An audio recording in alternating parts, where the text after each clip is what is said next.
Well, I'll tell you, the American people really need to stop thinking of themselves as Americans. Honestly, this is a mental trap. It's a trick, actually, to make you feel invested in a system that does not invest in you. If you're a part of a so called minority community, especially, then you only think of yourselves that way because you're an American, or you think of yourself as an American. So you're a minority in American society. But it's a lie if you look at the bigger picture. Obviously, you're not minorities. You're members of the global majority who happen to live in the United States. You're a diaspora community from the global majority. The majority in that country is a global minority. But as long as you think of yourselves as American, well, you will think of yourselves as a minority because you've believed in this society, in this system. You have invested in it, and you believe yourself to be a part of the very society that tells you you don't belong in that society. You see? It would be like inmates in a prison thinking that they're actually part of the staff of the prison administration. Like you aren't incarcerated and abused in that jail, you just work there. Except that the other people who call themselves prison staff get to go home after their shifts, while you just get to stay there. You have to stay there in your cell. But you pretend, you imagine that there's some equality between you and the prison guard, between you and the prison staff. That's what it's like if you're a so-called minority in America. You're a prisoner who thinks that he's a guard. But the guards will never hesitate to remind you which one of you has the baton, which one of you has the club, which one of you has the rights, and which one of you has freedom. But even then, you seem to think that the prison works just like seniority at a company or something, as if as a prisoner, the longer you serve, eventually you'll get to be the warden. That's how delusional you are. Doesn't work like that. No, you're not an American and you're not a minority. You're a member of the global majority who just happens to be in the United States. And I'm telling you, this applies whether your so-called minority status is based on race or color or ethnicity, or if it's based on religion, or even if it's based on your economic status, because most of the people on earth are not white, they're not Christian, and they're not rich. So you need to think of yourselves as part of the rest of the people in the world who look like you, who believe like you, and who struggle financially like you. Those are your compatriots, your comrades, your brothers and sisters. That's your nation. If you think of yourselves in any other kind of way, then this is just a tactic for reducing you and cutting you off from the power that comes from numbers. You know how foolish it sounds to anyone else, anyone who looks at the totality of the world, when you say something like Asian minorities, black and brown minorities. Well, it's absurd.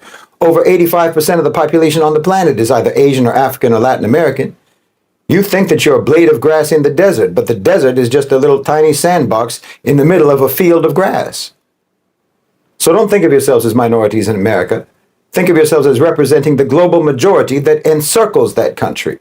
So if you can readjust your thinking along these lines, then you might also better understand that as a part of the international majority, you're supposed to redress your grievances to international bodies for justice. And you'll look at the crimes and the violations that are committed against you in that country as breaches of international law, which they are. The same way that there are crimes and violations of international law when that country does the same things overseas, when America does things overseas, because your rights are profoundly violated in that country. And the worst part about it is that the indoctrination system has normalized it for you and has made you think that your only recourse when your rights are violated is to go to the ones who are committing the violations.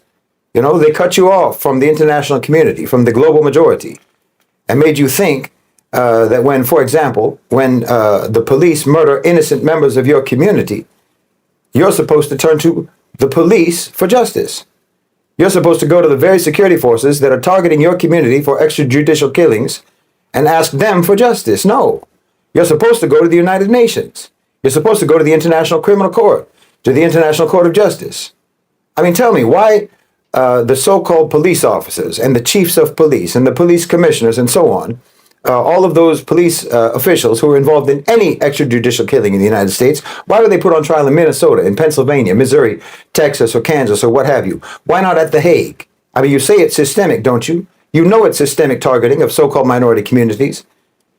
You can't look at the mass incarceration numbers and not know that this is systemic targeting, mass incarceration of members of the global majority in the United States, who are then forced to work as slave labor for private enterprise in prison, often for the rest of their lives.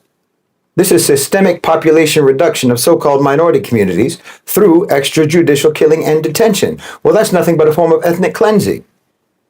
But again, they make you think it's normal. It's not normal. It's criminal. And it's a crime against humanity. It's a violation of international law. And you are members of the international community, whether you realize it or not.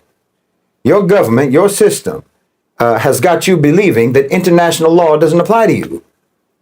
Well, why do you suppose they made you think that? Because they don't want you to know that their treatment of you is not normal, that it's not civilized, and that it's not legal. They have you thinking that you have the most rights of any people on earth, the most freedom of any people on earth, and so on. And that's precisely because you don't. You're like an abused spouse who's been browbeat into thinking that you're married to the most wonderful person on earth. Meanwhile, that same person treats you like a monster, treats everyone else like a monster, and is viewed by everyone else as a monster. The mass incarceration, prison industrial complex, ethnic cleansing system is a violation of the International Labor Organization's Convention number 29, the International Convention on the Elimination of All Forms of Racial Discrimination. And of course, it's a violation of the Universal Declaration of Human Rights. This is nothing short of modern day slavery. And it's a shame that you don't even know that there are laws higher than the laws of your city, your state, and your federal government that exist to protect you. The same goes for every manifestation of racism, of white supremacy, and every form of discrimination in your country. These are all violations of international law, and you should have redress to that. You know, they just made homelessness illegal in America. Can you imagine that? It's illegal to be homeless, but not illegal to make you homeless. Criminalizing being poor when you are made poor by a criminal system. You're not allowed to not have enough money to pay for your own survival, but they're allowed to make your survival too expensive to pay for. And if you have any blotch on your credit record, why, it may as well be a criminal record. You can't rent, you can't get a job, you can't secure housing, you can't get a car, anything. And they talk about China's social credit system. Well, you invented it. They've got your social security number around your neck like an iron collar. Everybody in that country has debt collectors chasing after them like bloodhounds after an escaped convict. Well, you know, there's something called the International Covenant on Civil and Political Rights, and that's supposed to protect you. But they don't want anyone to know about it. They want you to think that your only recourse is to go to the government for help, when it's that same government that puts you in debt, keeps you in debt, and is itself in debt. The same government that is bought and paid for by the very predatory, parasitic companies that make life too expensive in America, that make it impossible to get an education without drowning in debt for the rest of your life. The same government and the same courts that have taken all the rights and protections away from you and given them to corporations and given them to the super rich. They don't want you to even know about your rights under international law. This is the dual purpose of American exceptionalism. They don't respect international law. They think that they're above the law, and they want you to have that same attitude. But the difference is that you're suffering because of it, because they don't respect international law when it comes to their own people. You think that they defy the law everywhere else but adhere to it at home? No. They're criminals outside and they're criminals inside. And the thing that enables them to be that way is their domination of the United Nations. You have as much at stake as the rest of the world does when it comes to the invocation of Article 6. The only difference between you and and America's victims all around the world is that at least they know that they're victims. You think you're privileged.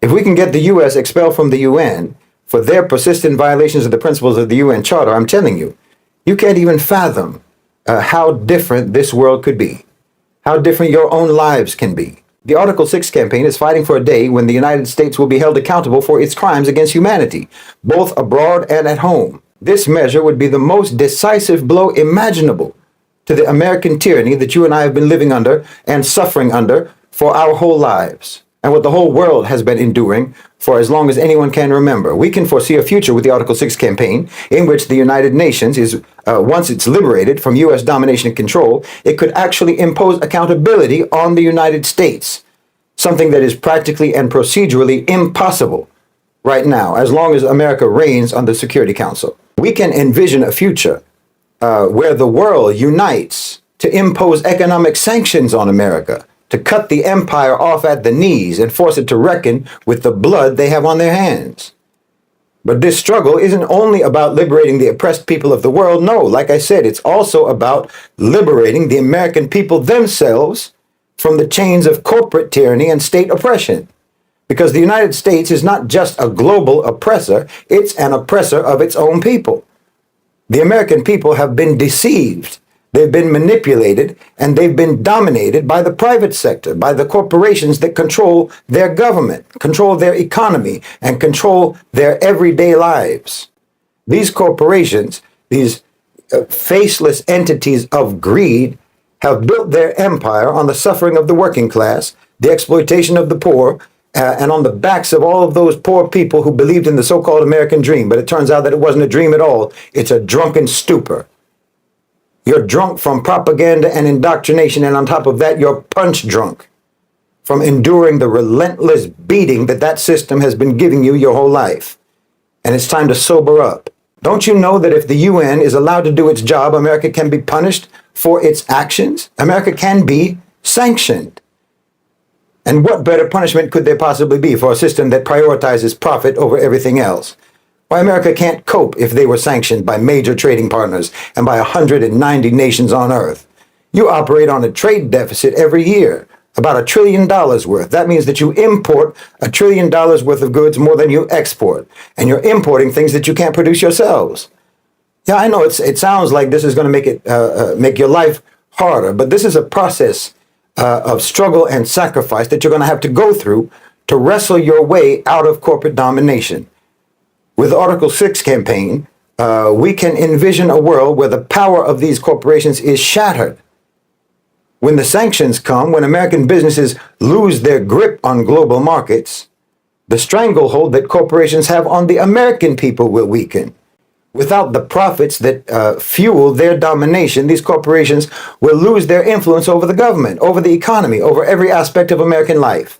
Look, the American economy, the military-industrial complex, has long been propped up by the exploitation of the world and the manufacture of conflicts across the globe by means of using the United Nations. Well, wait until that system contracts.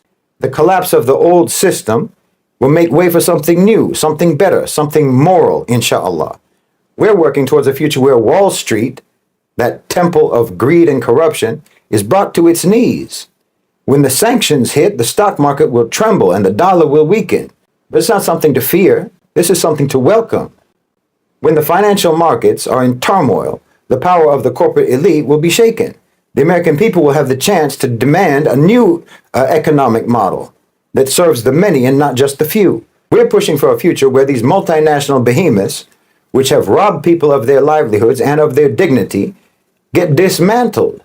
We're striving for a world where the U.S. no longer has the power to intimidate and to oppress. We want to see America forced to turn inward, to look at the rot within its own borders, to face the crimes that it has committed against its own people. The government will have no choice but to rehabilitate itself, to reform its institutions, the institutions that they have used to oppress their own citizens for far too long, because those entities that control your government, government today, those private sector entities, will lose their dominance. Our struggle is not just about the immediate effects that sanctions, for example, might bring, but long-term change. We're fighting for a world where the U.S. is no longer the center of the world, when the power of the dollar is diminished, when global trade is realigned with the people, not just the corporations. And within America, we're fighting for a future where the government is forced to serve its people, to protect their rights, to ensure their dignity. A world where America is held accountable for its crimes, both abroad and at home. A world where the American people are liberated from the domination of corporate power, where the government is forced to rehabilitate itself, to end mass incarceration, to end police brutality, to end all of their domestic violations of international law, and behave like a civilized nation among all of the other nations of the world, not as a global hegemon that thinks that it is above the law and acts above the law even with regards to their own citizens. Wallahi, the day will come, and it won't be long, when America is no longer the master of the world, but just a nation among nations, and will be accountable to the people that it has oppressed for so long. And on that day, the American people will be free, truly free, for the first time in their history. And that begins with you signing the petition the Article 6 petition for the invocation of Article 6, and it begins with the expulsion of the United States from the United Nations.